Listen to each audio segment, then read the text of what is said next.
Boa noite. São 6 horas e os termômetros marcam 17 graus em Curitiba. Eu sou Ilana Zazi e nessa edição você vai ouvir.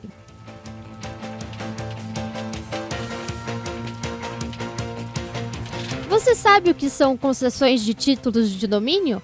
É isso que o INCRA está fazendo no Brasil. Em Pato Branco, um ex-jogador de futebol mantém um projeto social para crianças carentes. Em Altamira, é a dança que ajuda meninas carentes a conquistar voos mais altos. Seminário sobre a Constituição Brasileira foi promovido pela Uninter. Além disso, trânsito, previsão do tempo e muito mais agora no Ninter Informa.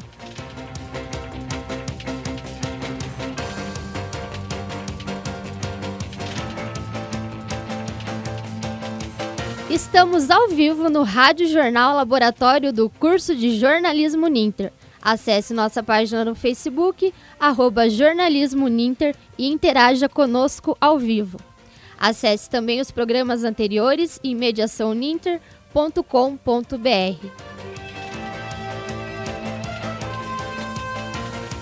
Vamos começar o Ninter Informa de hoje com informações de um seminário sobre Constituição promovido pela Uninter. Quem fala sobre isso é o repórter Sérgio Júnior. Boa noite, Sérgio. Boa noite, Ilana. No dia 5 de outubro, a Constituição Brasileira completou 30 anos. Para celebrar a data, a Uninter promoveu ontem 2 encontros com professores e alunos. No período da manhã, os estudantes participaram do seminário 30 anos de Constituição e o futuro do Ministério Público, na sede do Ministério Público do Paraná. À noite, o segundo encontro foi na Uninter no Campus Garcês, que contou com a presença do desembargador aposentado professor doutor René Dotti, que trouxe um pouco de suas experiências, atualizações e outros assuntos relacionados à Constituição. O seminário contou também com a presença do chanceler da Uninter, Wilson Pickler, e o vice-reitor Jorge Bernardi. A diretora da Escola Jurídica da Uninter, Débora Veneral, explicou como foi o evento. O evento realizado então pelo Ministério Público do Estado do Paraná, em parceria com outras instituições, incluindo a Uninter, teve como objetivo principal analisar e discutir a relação entre os 30 anos da Constituição de 88 e a atual atuação do Ministério Público na sociedade, bem como trazer à reflexão dos participantes o que se espera da instituição Ministério Público para o futuro.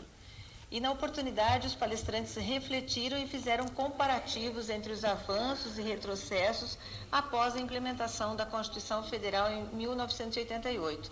Foi bastante interessante para os alunos que puderam ouvir dos próprios integrantes do Ministério Público, tanto do Estado do Paraná quanto do Conselho Nacional do Ministério Público, a opinião sobre os avanços e retrocessos da nossa Constituição Federal.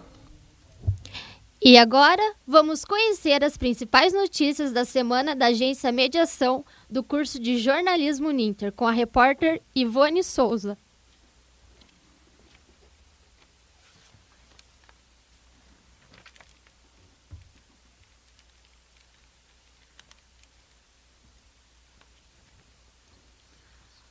Boa noite. Alunos do Uninter visitaram a TV Transamérica em Curitiba. Lá eles acompanharam a gravação do programa Paquito no Ar. Do jornalista Paquito Bueno. Os estudantes percorreram os estúdios e viram como funcionam as instalações técnicas da televisão. O programa vai ao ar aos sábados do meio-dia às 13h30, com reprise nos domingos às 23h. E nas segundas-feiras às 10h30. Matéria completa produzida pelo estudante Gabriel Mafra.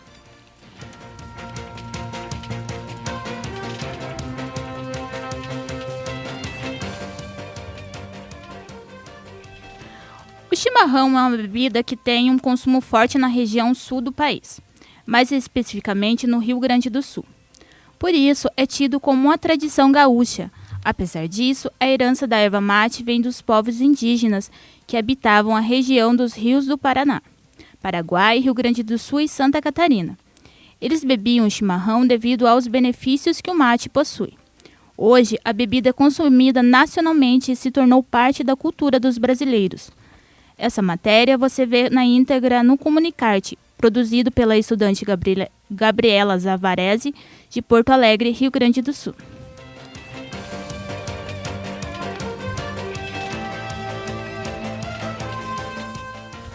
As urnas eletrônicas foram usadas pela primeira vez em 1996. O aparelho foi desenvolvido com o objetivo de evitar fraudes na hora do voto.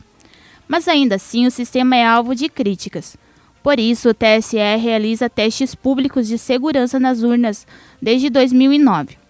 Os testes ajudam o órgão a ver falhas no sistema e, caso necessário, corrigir o equipamento.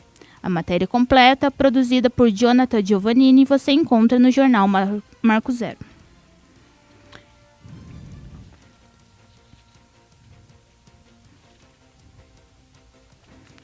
Veja essas e outras notícias no portal mediaçãouninter.com.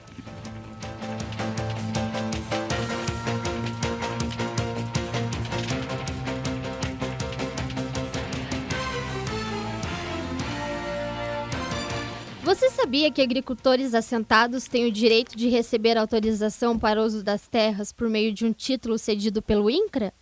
E é isso que favorece a reforma agrária e também a agricultura familiar por todo o país, como mostra o repórter João Lima, lá do Pará.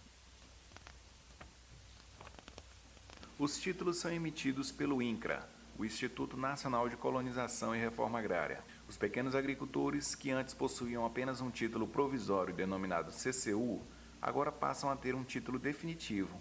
Isso garante vários direitos, como abertura de crédito, conforme atesta o agricultor Pedro Paulo Martins Pereira, assentado que vive há 20 anos no projeto de assentamento Escada Alta, no município de Marabá, no Pará. A importância que eu vejo é que nós agora somos de posse da terra, nós podemos trabalhar seguro, porque ninguém vai embargar, e se precisar de fazer algum empréstimo, a gente pode fazer, a gente tem livre acesso para fazer um empréstimo em qualquer banco, né? Porque a própria terra dá garantia, se caso não pagar, que ninguém pensa nisso, né? A gente pensa em, se por acaso fazer, trabalhar, pagar e continuar com o produto e vendo uma propriedade bonita que possa ficar de herança até para os filhos, né? Porque temos o nosso documento da terra, né? A fixação do homem no campo é uma das metas da política fundiária do governo federal. Para isso, estão sendo distribuídos documentos em todo o país. Desde o ano passado, já foram entregues mais de 1.000 títulos de domínio somente no sul do Pará. O chefe da Divisão de Desenvolvimento do INCRA na região, Claudec Ferreira, fala um pouco sobre esta política pública.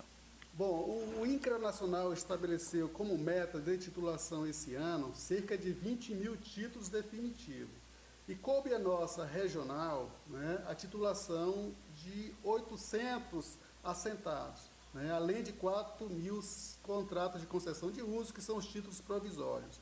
Então, nossas equipes têm trabalhado desde o começo desse ano, fazendo a supervisão, que é um dos requisitos, né, para a titulação, né, e a nossa intenção é de levar a êxito essa política, porque, na verdade, ela vai dar ao homem do campo a garantia, a segurança, e vai trazer também a paz, visto que da segurança jurídica, né, o detentor do título, também poder até pleitear maiores financiamentos junto às instituições bancárias.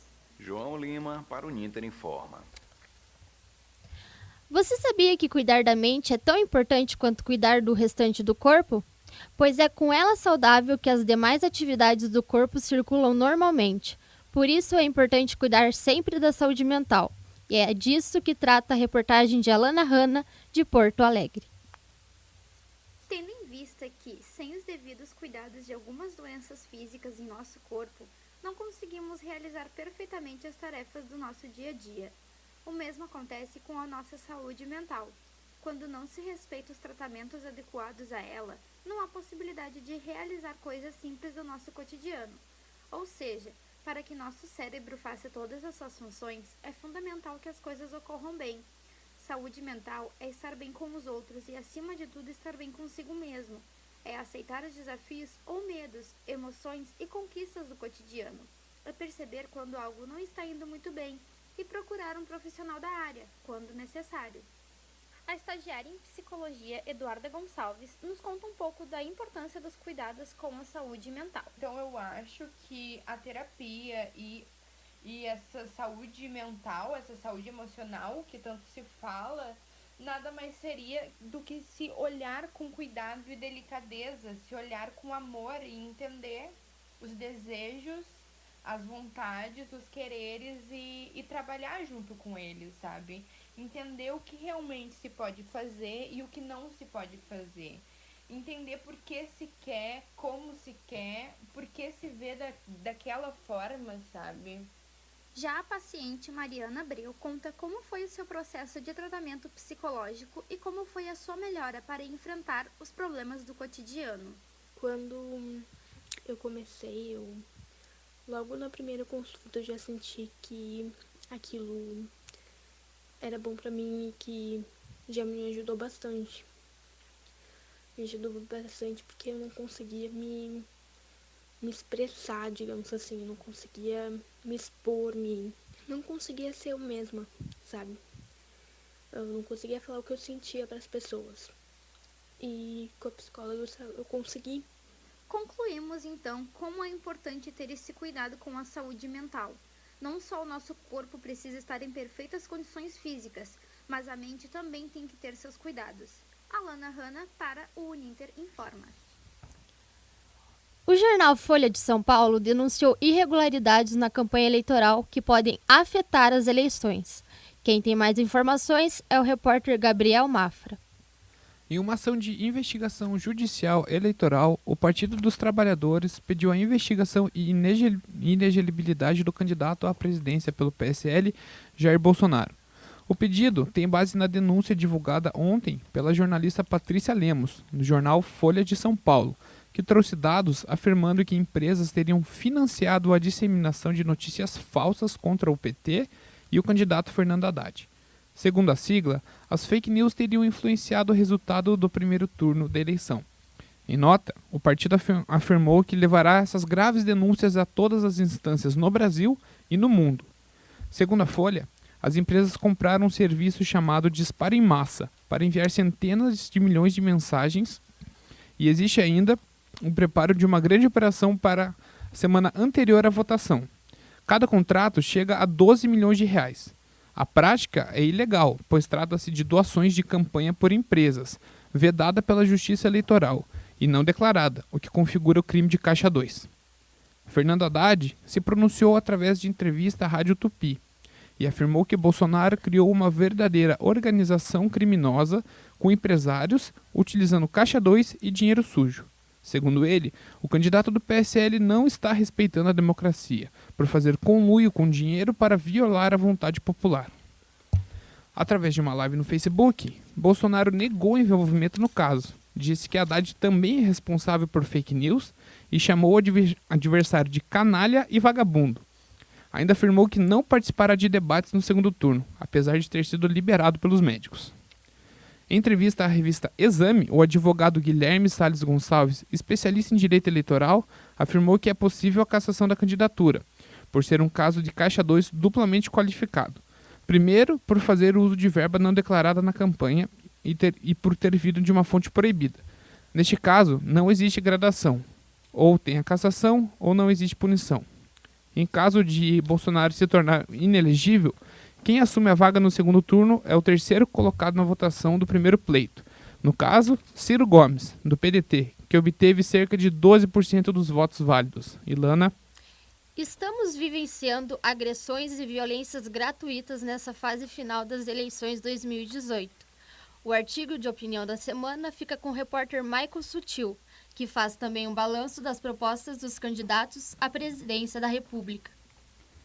Há exatos 9 dias para elegermos o futuro presidente da República, alguns veículos de comunicação noticiaram à sociedade uma série de crimes e ataques cometidos por eleitores dos candidatos à presidência, por estarem com os ânimos exaltados nesse segundo turno. O portal de notícias G1 trouxe no dia 17 desse mês que a investigação policial sobre a morte do professor de capoeira, Mestre Moa, do Catendê, na Bahia, foi assassinado com 12 facadas após uma discussão e de se posicionar contrário a um dos candidatos. Outro caso de notícia sobre ataques foi relatado pela revista A Pública, que diz que cerca de 70 ataques e crimes de ódio ocorreram entre os dias 30 de setembro a 7 de outubro por discussões políticas. Jair Bolsonaro, candidato pelo PSL, diz que não pode ter controle a esses crimes movidos por eleitores dele, contra as minorias. Minorias essas que são a comunidade LGBTI, mulheres, negros e outras. O que nós, como eleitores, cidadãos e cidadãs, devemos fazer é escolher conscientemente e temos o dever de ler e analisar as propostas de ambos os candidatos. Algumas das propostas trazidas nesta semana relacionadas à segurança, saúde, educação, economia e algumas outras relacionadas à comunidade LGBTI, você fica sabendo agora.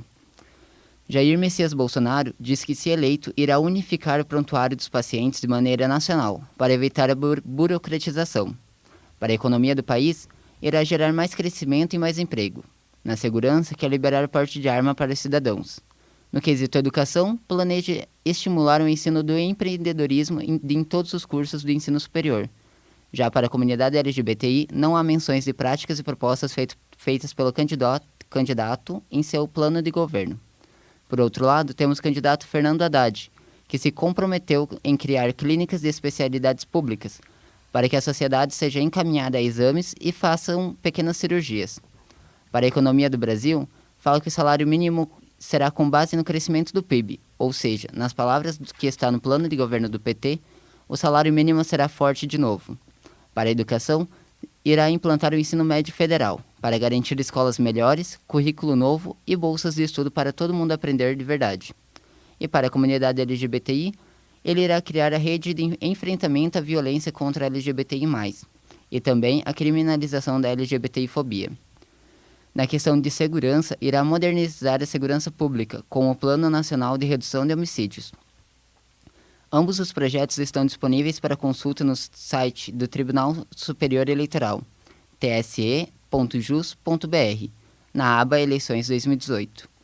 Com isso, dia 28 de outubro, como cidadãos e cidadãs eleitores, devemos pensar e analisar as propostas dos candidatos a fundo, para não nos arrependermos mais tarde por ter elegido alguém sem preparo e sem projetos para a sociedade em geral. Mantendo a tradição, o programa Nosso Rock dessa semana falou um pouco sobre como foram os programas que aconteceram nos primeiros meses do segundo semestre de 2018.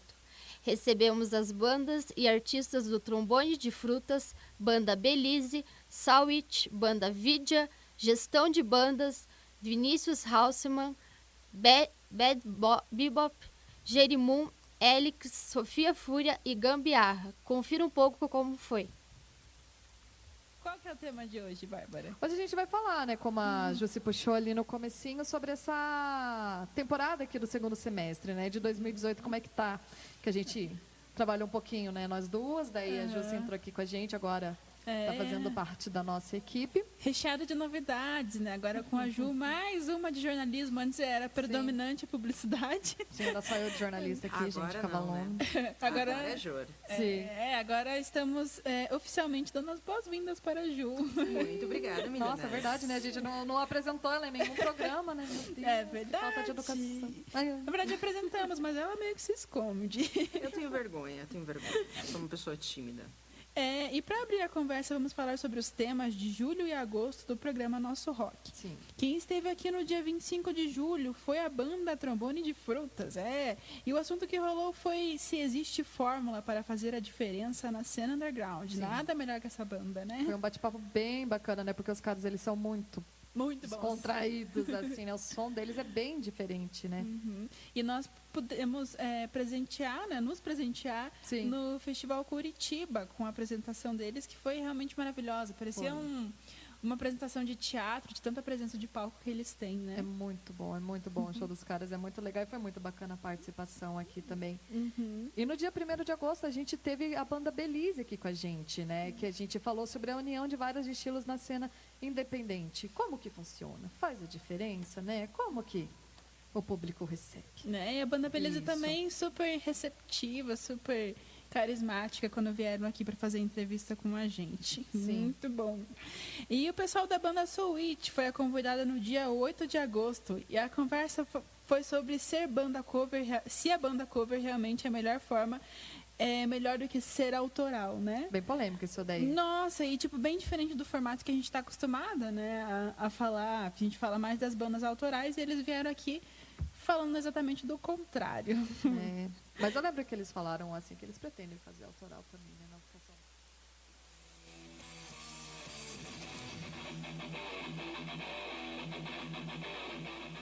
Nosso Rock, o local da cena underground.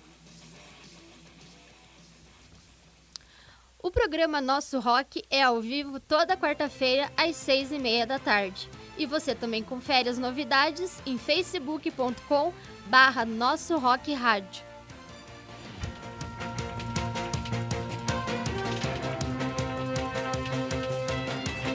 Balé, uma dança que é o sonho de muitas crianças carentes pelo Brasil afora. É realidade na cidade de Altamira, no Pará. Algumas crianças estão conseguindo alcançar voos mais altos no balé pelo país e até mesmo no mundo. A reportagem é de Carlos de Magno Rabelo.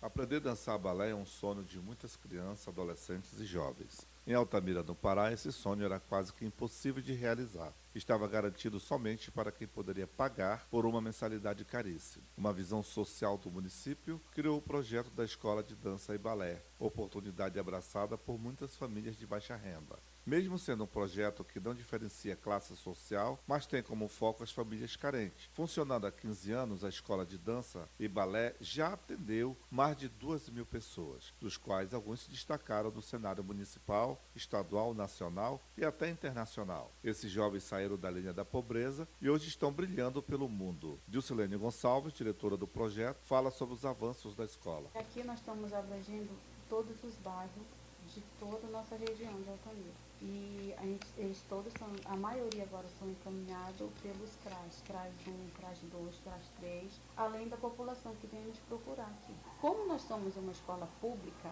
então a escola pública ela é direcionada à população em geral. O pobre, o rico, o que pode, o que não pode. Nós temos mais ou menos uns 800, 900 inscritos, mas frequente desse ano nós temos 700, 750 por aí. Dilcilene disse ainda que os alunos da escola de balé já fizeram várias apresentações em outros estados, como na Bahia, em Salvador, na capital do Pará, e agora se prepara para fazer uma apresentação em Fortaleza, no Ceará. O que nós temos assim de destaque que saiu da escola, nós temos a Poliana, que ela saiu de Altamira aqui da nossa escola, diretamente para o Rio de Janeiro, para participar da Companhia de Dança do Rio de Janeiro.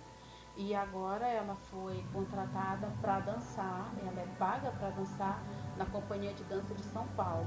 Aí ela já foi para vários lugares, para vários países fora do Brasil. E nós temos o Júnior Alves, ele também era aluno aqui da escola de dança. Ele saiu daqui e foi para São Paulo. De São Paulo ele já foi para outros países. Agora, recentemente, eu soube ele está em Milão. Vanessa Aragão iniciou na escola como aluna de balé. E hoje é professora, trabalha na escola e tira seu sustento deste trabalho. Ela revela que antes tinha uma vida muito triste.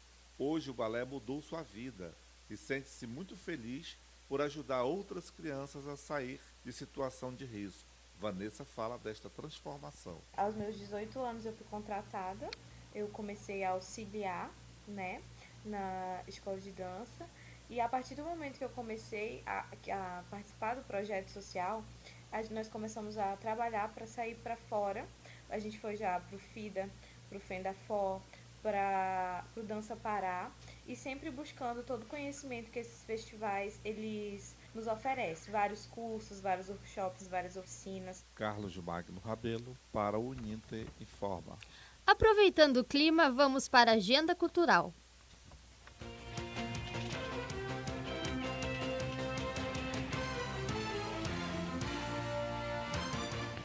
Hoje e amanhã no Teatro Paiol tem mais uma edição do Paiol Musical. A cantora e compositora Tayana Barbosa apresenta o projeto Toda a Pele, com canções inéditas e as primeiras do álbum Mar de Dentro. Barbosa promete um show dançante com muita alegria e regado ao bom som da sanfona contagiante. Os ingressos custam 10 inteira e 5 meia. As apresentações nos dias 19 e 20, hoje e amanhã, começam às 8 da noite.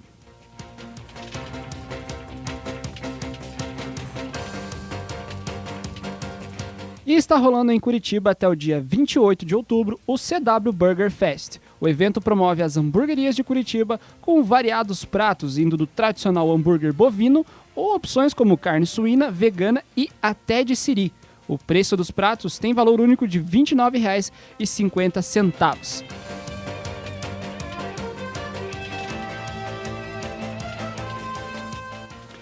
Para saber os restaurantes participantes do evento, é só entrar no site www.guiacwburgerfest.com.br. Esses são os eventos do final de semana, Ilana. O ex-jogador Dariva organiza um projeto social que integra cerca de 50 alunos da cidade de Pato Branco, na região sudoeste do Paraná.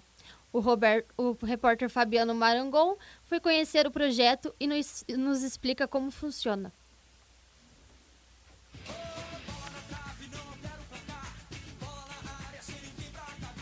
A paixão do brasileiro pelo futebol e a vontade de fazer mais pelo próximo moveu o ex-mega esquerda José Luiz Dariva a realizar no campo Abel Bortotti o projeto social Bairro Bortotti, aberto a crianças e jovens de 9 a 17 anos em Pato Branco. O projeto, que começou em 2016, tem a finalidade de ajudar os meninos a se tornarem cidadãos de bem no futuro, além de aperfeiçoar a prática esportiva, como nos conta Dariva. É isso, graças a Deus, há 2 anos e meio atrás, no dia 16 do 2 de 2016, a gente teve a ideia de começar esse projeto com a finalidade de incorporar nos futuros cidadãos, né, dentro da atividade do futebol, um espaço de lazer, de cultura e convívio social. O objetivo nosso maior é oportunizar todos os atletas, não só do bairro Bortotti, como de toda a comunidade patobranquense, que venham participar, que venham conhecer o projeto. Os treinos acontecem nas terças, quintas e sextas-feiras nas categorias Sub-15 e Sub-17, respectivamente 25 e 23 alunos. Há uma média de 50 participantes. Os uniformes e equipamentos foram doados pela comunidade. Já o trabalho de Dariva é voluntário. Assim, a gente gostaria que pode vir procurar, mas sempre a gente faz questão que venha um adulto junto a um responsável para que a gente possa explicar para essa pessoa que está trazendo o seu filho ou um amigo de como funciona o projeto. Dariva foi jogador profissional de futebol por 17 anos. Parou a carreira em 1995 e a sua ideia tem dado certo. O time Sub-17 disputa o campeonato catarinense. As viagens normalmente contam com o apoio das famílias e, quando possível, da prefeitura. Entre os 50 alunos que integram o projeto está o Darcy Júnior, de 15 anos, que é do bairro Aeroporto e conta como é participar. Melhorei bastante treinando aqui com o Dariva, porque ele sempre buscou desenvolver os atletas dele.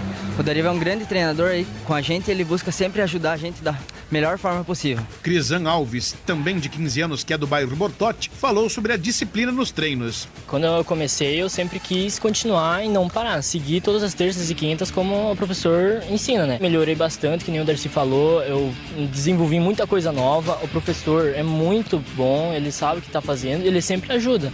Por exemplo, aqui, esse físico aqui, muita gente no começo derrubava um monte de cone, agora não, agora eles já estão mais ágeis, já sabem dar passe bom, lançamento, chute e desenvolvimento. Ainda a gente tem muito para aprender, né? Os interessados em participar podem ligar no 46-9918-6866 ou comparecer no campo Abel Bortotti, acompanhado dos responsáveis. Fabiano Marangon para o Uninter Informa. E agora vamos à previsão do tempo. No final desta noite, é previsto pequenos chuviscos em todo o território paranaense, sem grandes intensidades. Para amanhã, a possibilidade de chuva pode diminuir em toda a região sul do Brasil, devido a um sistema de alta pressão no Oceano Atlântico. Isso faz com que o tempo esteja instável durante todo o sábado. E no leste do Paraná, a chuva também não tem vez e muito menos o calor. Uma grande nebulosidade permite que a temperatura não se eleve. Domingão fica típico curitibano, nem sol, nem chuva. Sábado na capital, mínima de 14, máxima de 22 graus. No litoral, mínima de 18 graus e máxima de 24 graus. Londrina e Maringá, a mínima é de 18 graus, máxima de 32 graus. Foz do Iguaçu, mínima de 18, máxima de 30 graus. Domingo na capital, mínima de 11 graus, máxima de 16 graus. No litoral, mínima de 15, máxima de 21. Londrina e Maringá, mínima de 13, máxima de 26 graus. Vamos agora ao trânsito. Saiba agora quais os bloqueios e pontos de lentidão no centro de Curitiba. Obras nas ruas Santa Madalena, Sofia Bará e Fúvio José Alice deixam trânsito lento no local. A Avenida Presidente Getúlio Vargas está com obras no local, por isso o motorista trafegue pela pista da esquerda. Acidente no Capão Raso entre uma viatura e um carro bloqueia a Avenida Winston Churchill, próximo à estação Tubo José Bétega, e complica o trânsito na região. O trânsito está lento na Alameda Doutor Muricy e na Travessa Nestor de Castro.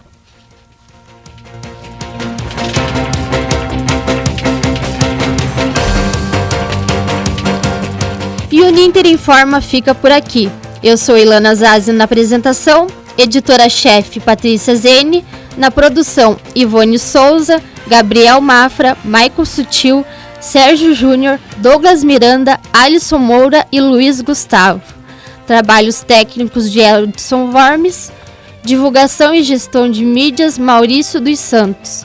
Orientação e supervisor, professores Guilherme Carvalho e Otacílio Vaz. Coordenação do curso de jornalismo Ninter, professor Guilherme Carvalho. Obrigada pela companhia e até semana que vem.